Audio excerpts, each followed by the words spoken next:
The diner had always been a haven of warmth. The kind of place where morning light spilled through spotless windows, and the scent of coffee and pancakes felt like a quiet reminder that goodness still existed in the world. But that morning, the familiar comfort shattered like glass. For Clare, everything changed in an instant. It began with laughter, not the kind that warms the heart, but sharp, cruel laughter that cut through her like a blade. 3 men stood before her, their jeers echoing through the bright open diner, their shadows stretched across her plate of half-eaten breakfast.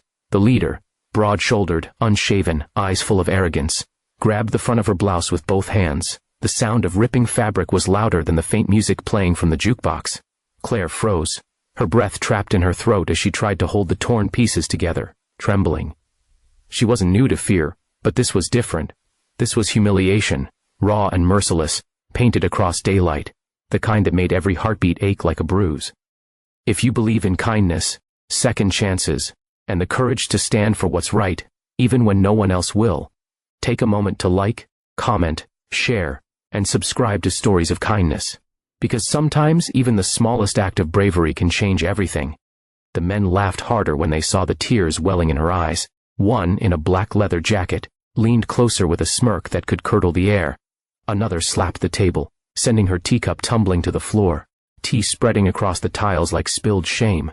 No one moved. A few customers turned away, weighed down by guilt and fear. Clare sat silently, clutching her torn blouse, wishing the moment would end. She wasn't just some girl in a diner. She was someone's sister. The sister of a man once feared, respected, and deeply misunderstood. Her brother, Mason, had always told her to be strong, to never let the world crush her spirit. But he wasn't here. At least he wasn't supposed to be. He was hundreds of miles away, riding with his club. The Hells Angels. Clare never imagined that his name, once a distant symbol of protection, would become her salvation. Then something shifted. The sound of the door opening carried a quiet, heavy power. The bell above it chimed, followed by slow, deliberate footsteps. Clare didn't look up right away, but everyone else did. Conversation stopped. Forks hung midair. Sunlight framed 2 men in the doorway, their leather vests marked with the unmistakable wings of the Hells Angels. The first man's beard was streaked with gray, his eyes calm but sharp. Beside him stood a towering bald man with a dark beard, arms heavy and folded, both wearing the same patches, symbols of unspoken authority. They didn't rush, they didn't shout, they simply walked forward, each step echoing through the silent diner, eyes fixed on the scene before them.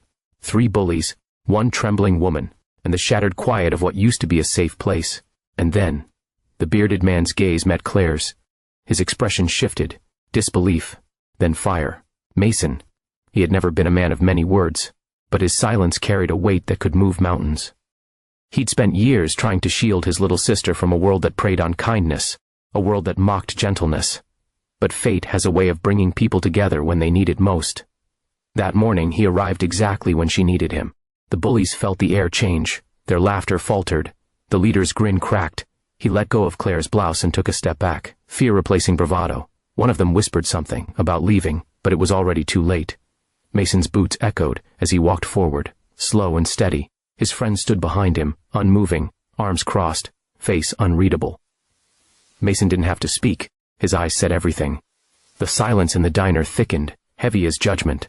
The bullies stammered apologies, excuses, anything that might save face. But the truth was written all over them. When Mason finally stopped, he didn't touch them. He just stood there, towering, his gaze cutting through their guilt. The man who had torn Clare's shirt dropped his head, shame flooding his face. The diner stayed still, the kind of stillness that comes when justice finally breathes. Mason turned to his sister and spoke softly, telling her to stand, to come with him. She hesitated, trembling, her eyes locked on his, and then something inside her broke, not from pain, but from release. For years she'd believed strength meant standing alone. Now she understood. Real strength also lives in love that protects. Mason took off his leather jacket and draped it over her shoulders, shielding her from every staring eye, every whisper. He didn't raise his voice. He didn't need to. His presence alone spoke volumes, proof that kindness and protection can live even in the hardest of hearts. When they stepped outside, the air was cold and clean, filled with the scent of pine and freedom. The world looked different, brighter. Inside, the bullies sat silent, their laughter crushed beneath the weight of their choices. Clare glanced back once, her eyes still glistened. but now they carried strength. The kind born from surviving pain and finding love again.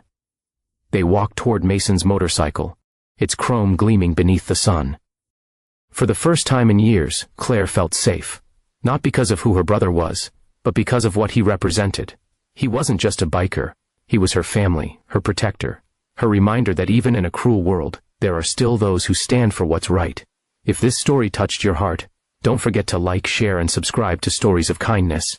We believe in love, loyalty, and second chances, because sometimes, kindness rides in when the world least expects it.